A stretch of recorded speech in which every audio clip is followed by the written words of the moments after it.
and coming out of a first class, and they were expecting me to go on to study. So I studied medical physiology, and they were expecting me to go study medicine. And I told them that, you know, I want to be an influencer, and you know,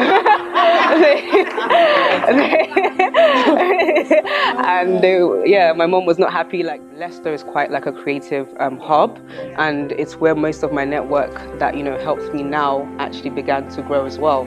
So even though I was quote unquote on the wrong path, I believe that God always has a way of realigning you with what you will need later on. And that's actually where I started to share my journey. Of course, as a Christian in the entertainment industry, it can be quite conflicting. Am I gossiping? Is this something that's against, you know, precepts in the Bible? And God was really saying in that season to me, like, no, I have called you into the media industry, but to be a light, not to join in with darkness. So in that season, I discovered that my why is to teach, and it's just that.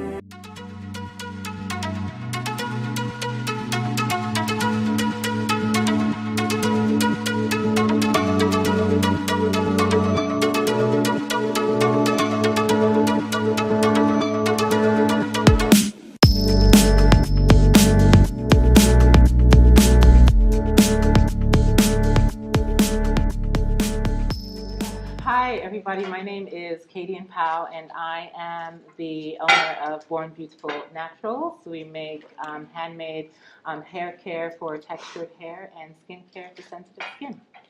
Okay, hi guys. Hey, my name is Mo, aka MoChunks. I run an online TV platform called Mochunkstv, which features various different productions surrounding lifestyle, fashion, entertainment, and relationships. I also have a media production company, Anu Media Productions, where I create projects for clients. And what else do I do? I am very passionate about media, but my message really is to teach. So everything I learn, I'm always ready to pass it on. So recently, I lost a lot of weight, and I have a new brand called Losing Weight Nigerian, which teaches people how to lose weight whilst on a Nigerian diet. So that's me. Yeah. Nice. Oh, hi guys. My name is Shine Hazel. I am the founder and owner of Forever Golden Lashes. It's basically a lash line that I founded in March 2019. So we're going to be celebrating a year soon. I started the business because I'm a makeup artist, and I realized that I'm really branching out, and then I'm basically promoting other lash lines. But I thought, if I have this platform, then why not do my own lash line? Hence why basically I developed that. So yeah, that's it. Yeah. Give them a round of applause. Okay, so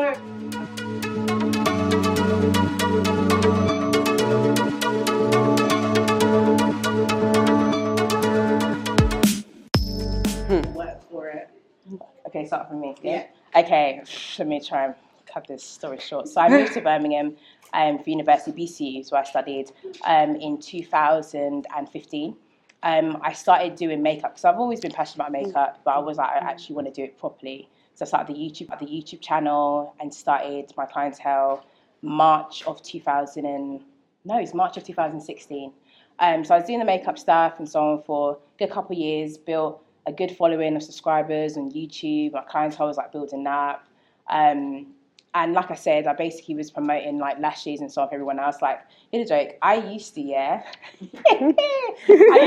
lashes, and I used to cut up certain ones and literally stick them, or basically personalize how I wanted to have them. You would never know though. People used to ask me, where you get your lashes from? I'd be like, oh, I made them. I'd be like, what? You're crazy. But I basically used to, like I said, used to promote other lash lines and so on. So I thought, you know what, the connections that I'm making with these lash companies, let me actually ask them, obviously, how you started the business on, because I've always seen myself, I love lashes. How did you actually start the brand? And this is why it's good to make connections, because they literally was like, oh yeah, here's this, different vendors and so on. So yeah, I mean, I've loved makeup. I started doing makeup now for, it's been 5 years. Yeah, 5 years. No, 5 years in March, yeah. It's mad because I started the business last in March, so everything's happened in March. So yeah, that's basically how I started. Really, that was my passion and so on, and yeah, it's going really well. I don't know if I answered the question. Yeah. So for me, most definitely not. Like I was en route to go study medicine. Yeah. And my parents were very disappointed to find out after 3 years of uni and coming out of a first class, and they were expecting me to go on to study. So I studied medical physiology, and they were expecting me to go study medicine. And I told them that I want to be an influencer, and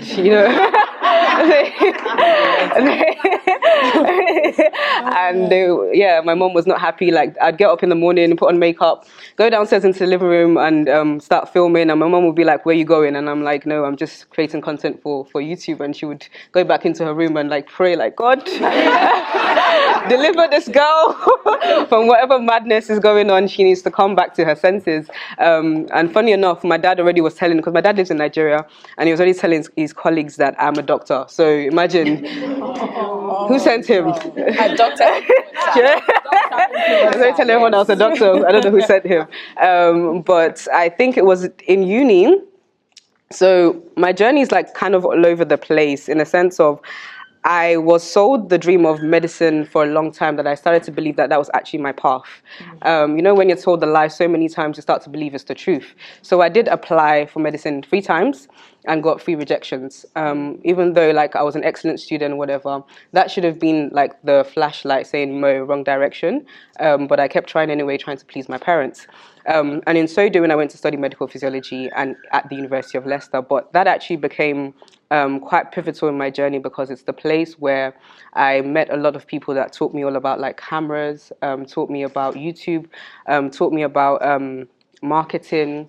Because like Leicester is quite like a creative hub, and it's where most of my network that helps me now actually began to grow as well. So even though I was quote unquote on the wrong path, I believe that God always has a way of realigning you with what you will need later on, and that's actually where I started to share my journey. So with things like heartbreak, just as a hobby, things like heartbreak, even my rejections from medical school, just being very honest about my journey, and slowly people started to find me, started to follow me on socials, and I realized, oh, there's something here. And at the time it was just the MoChunks show, but as time went on, as I met different people, it started to become a bit more professional in my head. And one day I was in the shower and I got this song, "Chunks of Life, Fashion, Entertainment, Relationships, Mochunkstv." And from that moment, I started to write out the blueprint for what is now MTTV. And it's still growing. It's not where I want it to be. But from that moment up until now, I'm just seeing everything that's happened so far. It's just mind-blowing to me. But yeah, I'll just stop there so I don't take too much of your time. But yeah, yeah. Similar to Mo, no. Similar to Mo, no. I didn't intend to start this at all. I actually am in the last stages of writing up my PhD dissertation. So I started Wow. that. Thank you. Yeah. At BCU.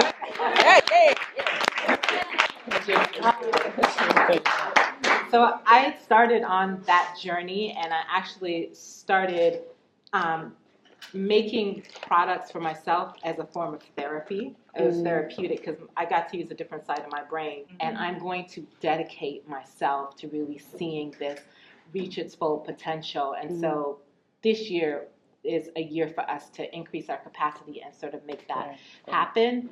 And but absolutely, I didn't intend to do this, but once I was in it, I was like, I can do this. So yeah. Yeah.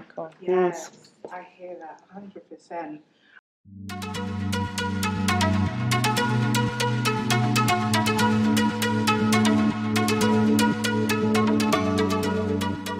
Who wants to go for it?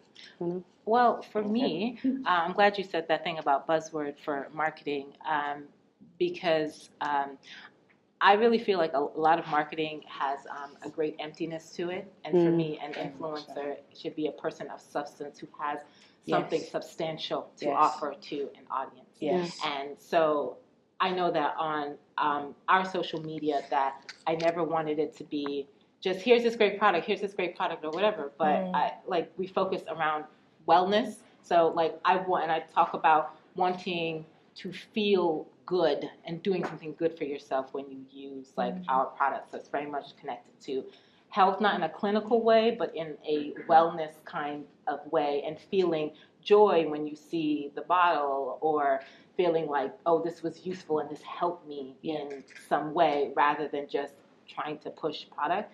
So I feel like an influencer is someone who has something substantial to offer to an audience. Based on what she's saying, I feel like you shouldn't, as an influencer, you shouldn't advertise and promote anything. Not every single paid post and so on that you need to do. For example, if somebody was to ask me, can you promote some health and fitness pants? I'd be like, I don't know, I don't work out, so I'm saying I can't really be wearing the pants, be like, come on guys. I'm saying I'm not going to lie to it, because you need to know your audience. At the end of the day, majority of my audience now is hair and beauty, and also worshippers, because I'm also like, I sing and so on like that. So that's like, you know. Yeah, that's my market. Do you know what I'm saying? She has people guns. who eat healthy, well, I eat, okay. Amen. We'll get to there. Like people, for example, something, no, I wouldn't say something random. Basically, there's a specific audience, and you don't want to give your audience like mixed signals, like, you're just basically accepting money from anything just to make money and so on. Like she said, literally, you need to have substance. What do you offer? And not only just spend so much time advertising other people's stuff, have something for yourself. Do you know what I'm saying? So I spend most of my posts and so on is about makeup posts and so on. I'm always wearing my lashes, advertise my lashes. Some of the hair, natural hair posts and so on that I do, it goes viral. I'm always tagging Forever Golden Lashes in it, always. Do you know what I'm saying? So that the business going that. So you literally just have to be intentional, and don't just advertise anything and everything. Yeah, and just to add to it, I think having influence is just having the ability to be able to like sway anybody's like opinions, mindsets, to the point where, of course, because of like branding and product selling, that you can convert that into sales as well. So I think there's layers to being an influencer. There's a number game, and there's also like how engaging are you with your or how much do your followers engage with your content. So much so that they trust you, and they trust what you're advertising to them. Like you said, it has to make sense. It has to match with your brand. It has to match with your personal brand as well. But yeah, that's why I think influence is. That makes a lot of sense.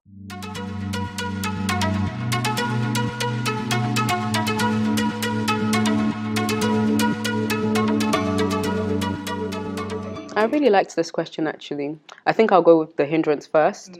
And I think it's one thing that I've had to kind of battle with for myself is as an influencer, don't like the word, but I'm embracing it. As an influencer, social media is a workplace as well as a fun place. So sometimes finding the boundary between when I'm working and when I'm just being Mo. Because all of it, at the end of the day, because I'm being myself and being my most authentic self is what draws people to me. In a sense, I'm enjoying social media, but I'm also working at the same time. And sometimes communicating that boundary with your followers can be difficult. And I'm not sure about with you guys, but like for me, because I do quite sensitive stuff sometimes, so I might get like DMs, like long DM, paragraphs, and it's not like I don't want to help everybody, but I'm one person, and maybe like someone sees you like smiling on your stories, it's like, but you haven't replied to my, but it's like, okay, you know.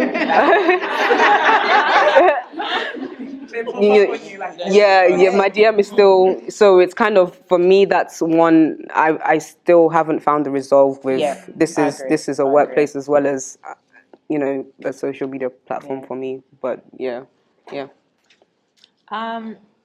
two things, but to connect to that, I think also because it is both a workplace and a playground, that being careful of especially if you have multiple accounts, or if you don't, understanding and thinking just before pulling the trigger on what you're going to say and the name that's going to pop up saying that thing. So do you really want to associate your brand of influence with some really ratchet comments on the shade room. Being careful because, we live in an era of screenshots and anything you do online is forever, right? Remember that time, sis, when you did this, so it's always coming back. Yeah. So being careful of that boundary. But I also wanted to say that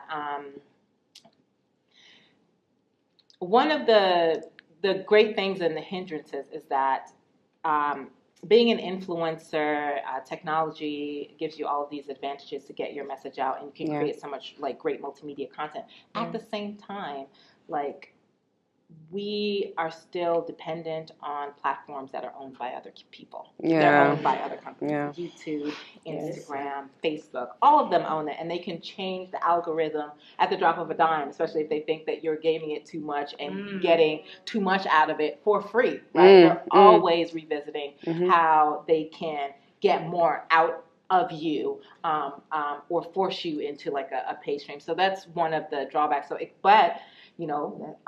Necessity is the mother of invention, so it kind of keeps us having to be creative. And adapt. Say that again. That was good. Necessity is the mother of invention. It keeps us having to be creative when they keep trying to throw challenges and roadblocks in our way. We come up with something to beat the system. So being sort of mindful of that and being creative in that way, that could get you to your next, level, being forced to be creative in that way. So that's the way I see it, as this double-edged sword, the technology that we use. Based on the first thing that you said, the one thing I do not like about social media is the trolls. I'm just a little bit tired of the trolls. But I think I've come to a point where, regardless of what content, the trolls, and basically people that want to say you're not doing this right, the professionals. I realised that whatever post and content that you release and so on, regardless, people are always going to have an opinion about it. Always. You can't please everyone. No, you can't make everyone happy. Accept that. That's okay. Because at the end of the day, I'm not doing this for you. I'm doing this for everyone else. And I think what I want to say is, do not underestimate the power of social media. I literally just released my website for my lashes on Black Friday, November. So literally from March, November, I was literally taking orders via DM and stuff like that, because obviously I wanted to build my brand first. Because even though I was a makeup artist, you still have to build a brand. Even though people know me obviously for makeup and so on like that, you still have to, build that trust with customers and so on. And solely doing that through DMs on Instagram. Obviously it's not professional, but it worked for me, obviously, at that time. And listen, my husband could tell you, hey, everyone say hey to my husband. Hey. He could tell you it really worked for that time. And obviously I just launched the website because I could see that the brand was basically getting bigger and building customers and stuff like that. So literally do not underestimate the power of social media. It's everything. Use hashtags, sorry, we're going to get that question in it. It's coming. Don't worry, okay. It's coming. It's coming.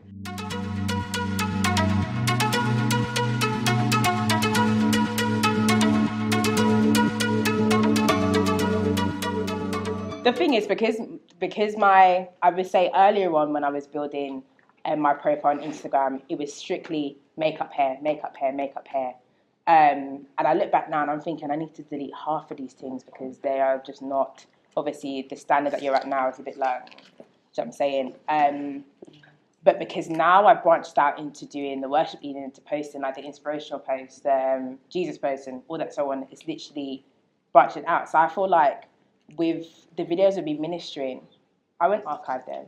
That's from my heart. That's ministry. Do you know what I'm saying? And that's going to inspire somebody. In terms of the makeup posts and so on, there'll be times where I literally post something and I'll be like, no, I post that for a week and then and so on. So I guess I haven't really come up with I just post it and just hope for the best, really. It's worked out for me that way. So I guess just stick to that. But yeah. Well, I did have to develop a strategy of categories because when I was doing it myself, I didn't have a set schedule and I was posting what I felt like, and it didn't look very uniform. And then I got someone to help me with that, and we sat down and we worked on color strategies, like a look, and thought about categories of things that I wanted to post that would reflect the brand's ethos. So thinking about like, what is my brand, even if you sort of like write on a piece of paper with a circle your brand. Sometimes we look up to like the Patricia Brights and those that are already in their chapter like 50, and you're comparing that to your chapter 1. You might just have an iPhone X. Use it and use it well. Something that I came to realize very early on in my journey is that excellence is not perfection. Excellence is using what you have to the best of your ability in every given moment that you have. Yeah, until you grow yourself to the point where you can afford, you do have the resources, you do have the team. I do most of my stuff myself till today. I do most of my editing. Like, people are always shocked when I post maybe like client projects and they're like, you edited? Yes, I did. You know? So do the best you can. Just post it. Even if the audio is off, there's like content on MCTV that, you yourself being the creative, you know what you want it to sound like and you know what you want it to look like. It wasn't the best, but I believe I put it out and it was actually one of the best episodes of that series. And like the audience didn't mind because the content was great.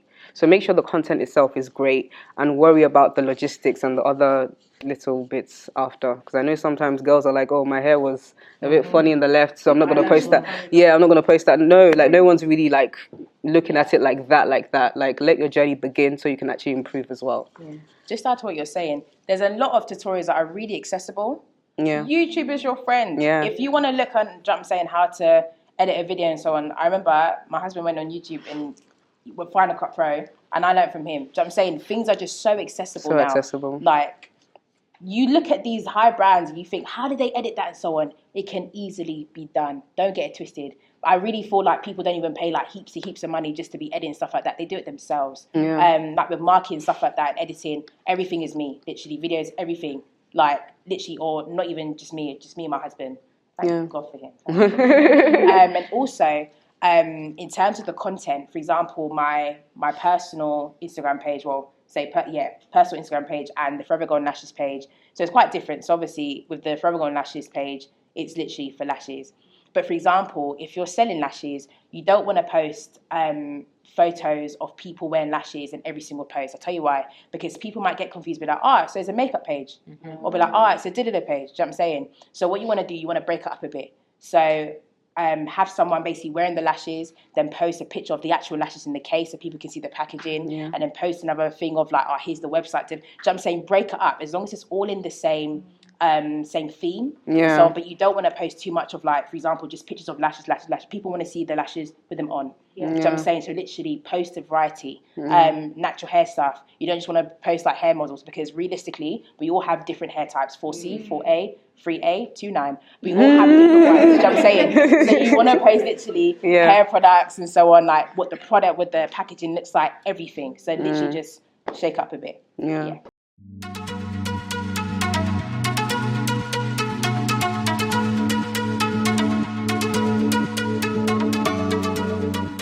Say with myself, it's excellence is my blueprint. So I was excellent when I was using my laptop to film. I was excellent when I graduated to a camera. Excellent. Just excellence. And I think that's something that people can feel. They know when you've made an effort. And then also being authentic, being myself. Like I was looking over my like YouTube demographic, like where people like watch me from, and it's all over the world. But I find that when I do meet my subscribers, they tend to have something in common, in a sense of they're like another me, if that makes sense, and they have something that we have in common. So everybody has like an audience and everyone has a niche, and by being your authentic self, you will attract those people. 100%. Now, what you don't want to do is you don't want to try and be someone else, or you don't want to try not to be yourself, because you're then going to attract people that are not like you. So there's always going to be a disconnect, even when you do go out and you finally do meet them beyond the camera. And then I think something else that wasn't necessarily a strategy, but I definitely noticed that, again, with my influencing, it's different. It's not product selling. It's more about like mindsets and changing how you think, lifestyle. So one thing that I've noticed is there's always a spike in my like following, because we are playing the numbers game. After like maybe like a very like vulnerable post or very vulnerable video. So moments that I think of when I shared my testimony. So I was very like open and honest about how when I was younger I was molested, and that threw me into a lot of things like traumatic. Then that sounds like, whoa, like it's okay, guys. You could hear it, like everyone's yeah, like we're good now. But like threw me into a lot of traumas, and then I refound myself in uni. We found God. We found my passion. So those kind of moments help people connect with you as a human being. I'm not saying go and tell your entire life story, but embrace vulnerability. It's okay to be human. It's okay to cry. I've cried in one of my YouTube videos, like, and again, that brought a spike. It was like, really? You like to see people just in pain or what? But like, don't be, I think, and that is because of my calling, that is one of my graces. Yes. I can be vulnerable. If it's not you, don't force it, but excellence, being authentic, and then vulnerability has really helped, and then consistency as well. Just those normal things. Just like what she said, because I've got baby brain, I'll forget real quick. That. So even if vulnerability isn't your thing, for example, somebody sent me edge control the other day.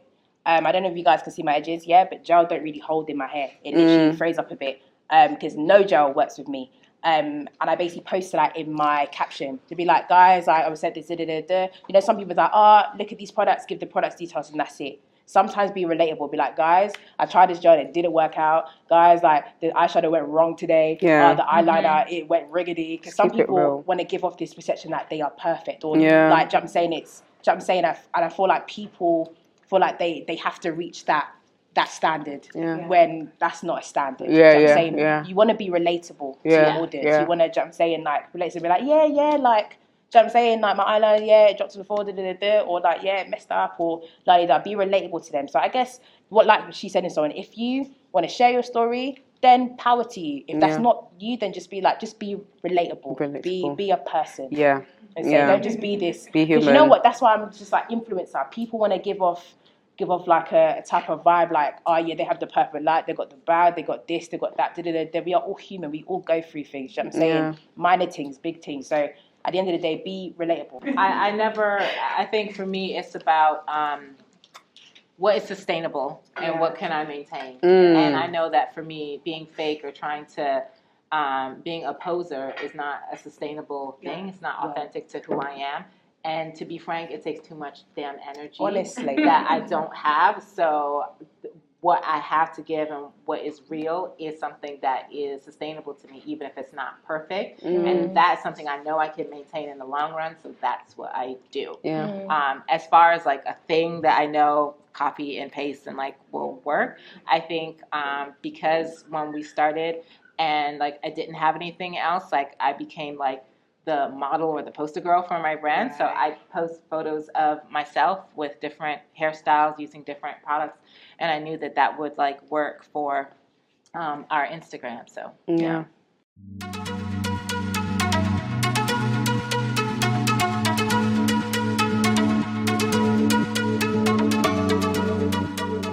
other brand owners who like they have their personal page and things that they do, and they have like their brand page, so they don't do everything that they enjoy or speak to everything that they're interested in through their brand page. Like they have personal like page for that to show more a more holistic view of who they are and what they're interested in.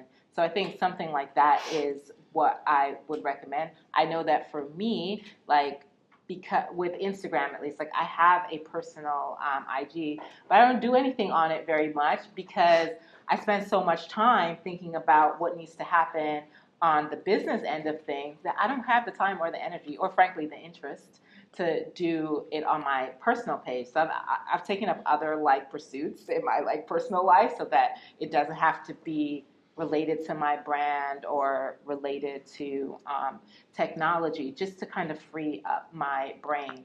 But I guess the thing I would recommend, like if you have a personal channel and you separate it out of a brand that has like a singular focus, it will be helpful because that way you won't confuse people.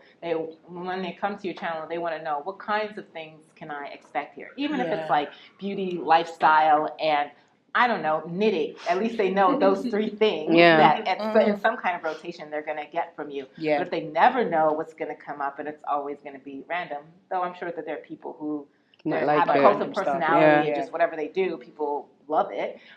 Having people want to be able to associate you with certain things so they know that they can come to you. So, I would suggest like separating it out if you do. Yeah.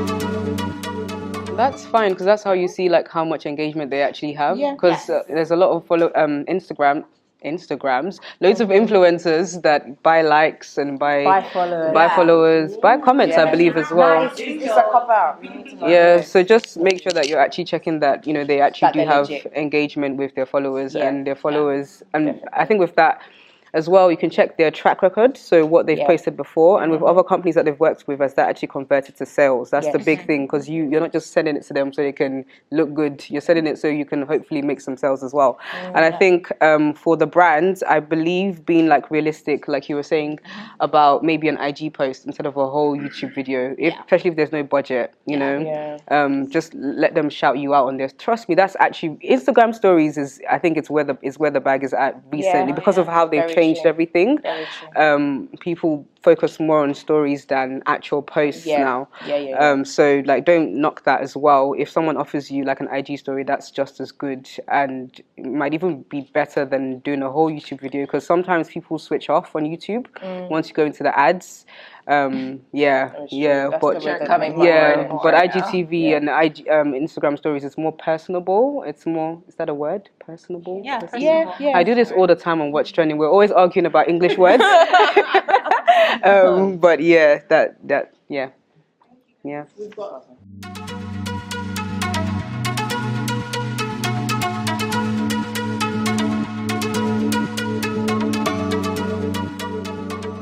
a trust. Okay. I would say whatever. Choose what works for you, and be consistent with that. So when people hear the word consistency, they think, okay, that means I have to post every day or post every week. Even if you're inconsistent, be consistent in your inconsistency. If you know that you can only do one post a month, stick with it, and make sure that they know every third Sunday of this month, okay, we're expecting something from you, because it's like we're creatures of habit. So once you create a routine for me, we're like babies, like your followers are like your babies. Like, okay, I know, like bath time is at 7 p.m, so I'm ready. I know video time is at this time. So just find what works for you. And then as time goes on, as you have more time, so before I went fully freelance, I would post like once a month whilst I was still in uni. And it wasn't until like after uni, then I switched that up to like weekly and maybe like twice a week. And that became like 4 times. But now I've even switched it back to twice a week now, because of my schedule and how my life. So it's you first, create that routine, and then be consistent with that. Yeah. Make that subliminally clear though. Yeah. So like, don't obviously be like, well, you can be like, yeah, I'm gonna post every Monday and Friday, stay tuned. Or you can do that. Like, for example, when I was in uni, I could post spare times because I was in my own accommodation. Now I'm married, have a child, it's much more difficult. And the thing is, if you don't make that clear, your audience can lose interest like that. Literally, if I don't post in a week or something like that, I could lose up to like 50 followers. Oh wow. Listen to me, it's possible. It's possible. Do you know what I'm saying? But just subliminally make that clear in a sense of like, so for example, people know I'm going to post around 7:38, probably like every Sunday or like every Tuesday, because that's just my post days. Obviously, depending on your confidence levels and how structured you believe your life is, you can say, okay, at a certain time, certain day. I don't say that. Like, I know when I post, I know for me when I post, but I don't say that because I might miss that deadline, and sometimes we create those like pressures for ourselves when nobody really asked you to do that.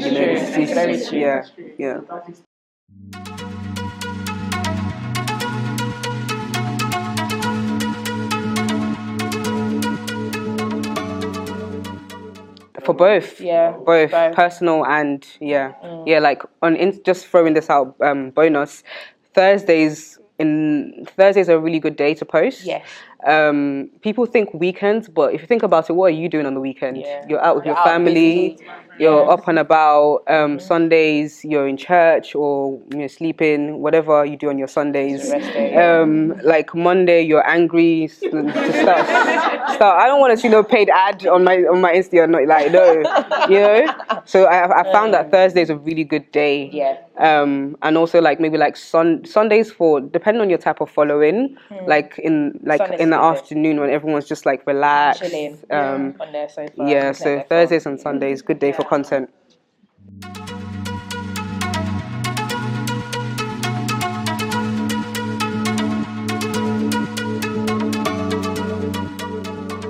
I think it's very important to know your why, right? So your integrity, right? And your boundaries. What will you and what you do for this? And also, what are you willing to do for free and what are you not willing to do for free?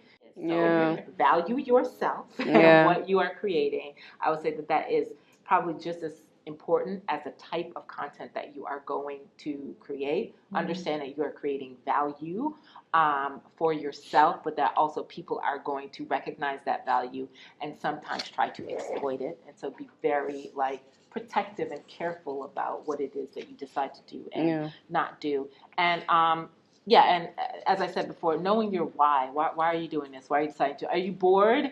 Are you still looking for a job? Do you think it's going to be easy? Because it's not. What's the why?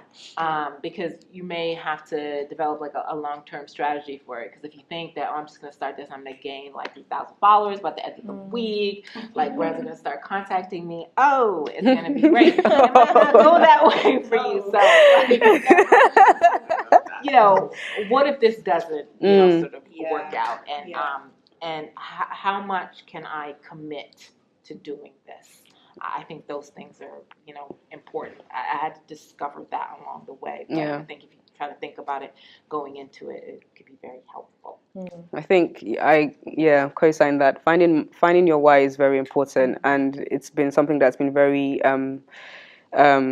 pivotal in my journey. I jumped into the media game and knowing that I wanted to do trending topics, analyze the markets and seeing the Wendy Williams and other people on the platforms, on YouTube platforms, and seeing how they engage with their audience very they can be sometimes very vulgar, they can be insultive, they can be shady. So I thought, okay, let me go and replicate that. But eventually I realized that wasn't me and that wasn't my core.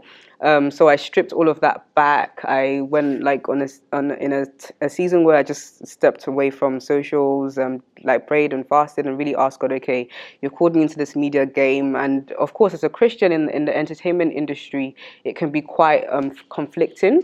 Am I gossiping? Is this something that's against, precepts in the Bible? And God was really saying in that season to me, no, I have called you into the media industry, but to be a light, not to join in with darkness. So in that season, I discovered that my why is to teach, and it's just that media is the medium that is being utilized for me to share a message, and if I'm joining in with what they do on the platform, I'm not being a light. I'm literally just blending in and nothing is being changed. So I had to redefine my why. And now every time I do meet a subscriber, they're like, okay, I know you're entertaining us and we're laughing and it's fun, but every time I watch your videos, I learned something. And it's okay. And I've never actually communicated that this is what I'm trying to do, but I just do it. And the message is, it hits home. And something a good friend of mine recently said as well is that the art form can change, but the message is always still the same once you define your why. So in that sense, today I could be creating a show called What's Trending. I could be creating a show called Love Quiz. I could be creating a show called The Hub. All different things, but still the message is that they're learning something. So once you define your why, it then defines everything that you do and don't do. And also be yourself. I think there's no better time than now to be yourself. Like I said, you will always attract, there's billions of people in this world and at least one person will like you. Okay? So yeah. Two things: write down your visions and your goals. I literally learned this middle last year, that it's so important to write down things, because business, having a brand, being a quote-unquote influencer is not easy. And sometimes you just want to give up and be like, this is long. Like, this is actually long. But writing it down will keep you, number one, accountable, and number two, remind you why you're doing it. So yes, what I agree, like, in terms of like writing down your why, like write things down, be intentional. Secondly, research your market, meaning that look at, like what she said, look at what, so for example, if you want to do a clothing brand or you want to do hair, research the prices of what people are selling that at. Look at different brands and so on like that. How are they posting certain stuff, like angles? Like, it's down to the nitty. It's so important. For example, if I take a picture of this vase right now, but the light is bad and so on, no one's going to be attracted to that. Obviously, I want to take it by a certain angle, the light shine, everything's looking glistening. So I'm saying, and people will be attracted to that. It's all about angles, how you position certain things. Literally, research your market. Research that, because it's so important. Because I don't want to be selling lashes and I sell it for £50. That's not a nice price. But you know what? Who's trying to buy lashes for £50 at the end of the day? Do you know what I'm saying? Or if it's a thing where you are starting your own business, do an introductory price. For example, if it's not something that people know you for, you need to build that trust with people first. My lashes at first wasn't obviously the price. I still want to bring it up, because right now I'm still thinking the industry I'm at, it could go a little bit higher. But even I was known for makeup, I wasn't known for selling lashes. You know what I'm saying? You still need to build that trust with your audience and with customers to come. Do introductory price. Do giveaways. Do giveaways, for example, it can build attraction. So be like, guys, I'm giving away these lashes. All you got to do is follow this post, like this post, tag your friends. I'll announce them in the next week. I'm telling you, I do giveaways probably 3-4 weeks, probably one lash and so on, and it works. And literally my followers go up nuts. That's on the Forever Golden Lashes thing. So just different ways of marketing. Like, I know it sounds a little bit hashtags. Let me tell you something. I didn't know anything about marketing when I first started and the makeup stuff and so on. But you know what got the attention? Hashtags. If I'm doing makeup and so on, do hashtag makeup, hashtag eyeshadow, hashtag melanin, hashtag. Do you know what I'm saying? Because people now follow hashtags. People follow that and they will see your post come up. The other day I must have posted a natural hair post, and I did hashtag because it was like literally 2, I don't know if some of you guys saw it, 2 like buns like this. I did hashtag Minnie Mouse, over 6,000 likes. No, honestly, and it was from that hashtag alone. I clicked on it, I was the first picture up there, because, and the more, and also encourage people to share and repost, because the more that people share and repost, the more will come up on people's explore page. I just discovered and that. it's so easy now with the Insta stories, you can this just is it. put it. This is literally it. So it's all literally about the little stuff, like, and because I didn't know anything about marketing starting out. I didn't know jack. And I didn't really have the opportunity, obviously, for people to teach me and stuff. But so I did. Can I add one more, one more tiny thing? For those of you that want to sell something eventually, build like you were saying, a trust in that thing first before you sell a product. So if, for example, people didn't see me lose weight the way I did and how drastic the change was, they would not buy my ebook. Losing weight Nigerian. You have to make people trust you with like what's trending and going onto YouTube. I didn't start out on YouTube. I started out on my Instagram and my Twitter doing little chats on Sunday evenings, and that's actually how my following began to grow. So they knew that, okay, Mo likes to talk about things that are deep. So build a trust online first before you start to sell. Guys, give them a round of applause. Shut up your media so because I'm going to follow you guys. I'm BB Naturals UK on Instagram. Awesome. I'm MoChunks everywhere, and Mochunkstv for the platform. Cool. I am Forever Golden. If you type in Forever Golden, you'll see Shine Hazel and Forever Golden Lashes. So Forever Golden Lashes and Shine Hazel. See y'all on Instagram. Yeah. Woo! Sorry, let me get you to speak. No problem. Yeah.